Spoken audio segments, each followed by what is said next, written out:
এখন চিকিৎসা বিজ্ঞানও বলছে নিউ বর্ন বেবি, নবজাতক বাচ্চার মুখে যদি মধু দেয়া হয় বা খেজুর লাগিয়ে দেয়া হয়, ব্রেইন হ্যামারিং থেকে সে বেঁচে যায়। তার ব্লাড সুগার লো হয়ে যায়, কিন্তু মিষ্টিটা দেওয়ার সাথে সাথে এনার্জি সাপ্লাই হয়। সুবহানাল্লাহ পড়েন। আল্লাহর হাবিব সাল্লাল্লাহু আলাইহি ওয়াসাল্লামের কাছে কোনো বাচ্চা নিয়ে আসলেই বিষ্ণু সাল্লাল্লাহু আলাইহি ওয়াসাল্লাম বলতেন, এই খেজুর নিয়ে আস, কে নিয়ে আসো। খেজুর আনলে একটু চিবিয়ে বাচ্চার মুখে খেজুরের রস ঢুকায় দিতেন। আল্লাহ রাসূল সাল্লাল্লাহু আলাইহি ওয়াসাল্লাম আগে আগে মদিনায় চলে আসলেন।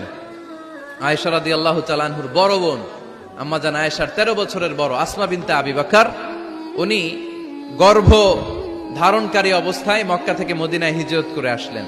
উনি বললেন, আনা মুতিম, আমার পুরো গর্ভধারণ পূর্ণ হয়ে গেল, আমি কোবা এলাকাতে আসার সাথে সাথে আমার সন্তান জন্ম নিল, আব্দুল্লাহ ইবনে জুবাইর। আমি এই সন্তান পেয়ে মহা খুশি, কারণ মুহাজির সাহাবারা মদিনায় আসার পরে কারো ঘরে সন্তান হয় না। ইহুদিরা বলতে আরম্ভ করলো, আমাদের বদদোয়া লাগছে, এজন্য তোদের ঘরে সন্তান আর হবে না।